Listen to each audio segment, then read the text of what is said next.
Hello. As we begin teaching you the commandments from our Heavenly Father, as revealed to us from prophets of God, we feel it is important that we help you understand that God expects us to obey these commandments. So we're going to begin by teaching you the commandments of obedience. Now, I'd like to share a verse found in the Doctrine and Covenants, section 130, verses 20 and 21.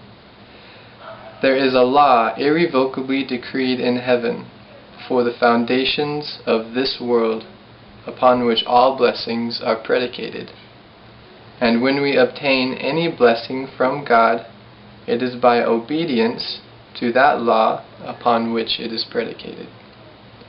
So we understand that when we obey, God blesses us. He has to, and it always comes. And part of obedience and obtaining those blessings also bring happiness into our life.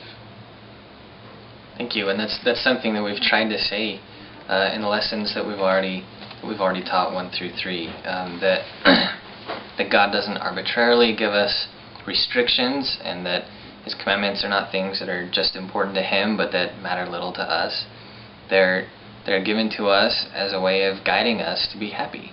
They're the laws by which He lives, and that will help us to become more like Him. Now, sometimes it seems that disobeying God's laws is what really is going to make us happy. Sin can be very tempting, but I've got a couple scriptures I'd love to share about that. In the Book of Mormon, in the Book of Alma, chapter 41, verses 10 and 11, Alma is speaking to his son, who sinned a sexual sin. And he wants him to understand that just the point we're trying to get across, that keeping God's laws makes you happy, and that disobeying them may seem to be happy for a moment, but there's a difference between pleasure and happiness.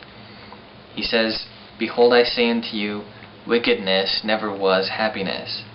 And now, my son, all men that are in a state of nature, or I would say in a carnal state, are in the gall of bitterness and in the bonds of iniquity. They are without God in the world. And they have gone contrary to the nature of God. Therefore, they are in a state contrary to the nature of happiness." So, obedience to God's laws is always going to be something that causes us to be happy. It might be difficult at a time, but happiness is a longer lasting, deeper, more meaningful issue than pleasure, which we often confuse with happiness. So, as this first commandment, we teach obedience to God's commandments. And you are welcome to continue through the rest of the videos that we have posted on the commandments. Feel free to browse them. And if you have questions concerning these commandments or concerns, feel free to write the comments below them, or you can even post a video response, and we will do our best to help you resolve your concerns.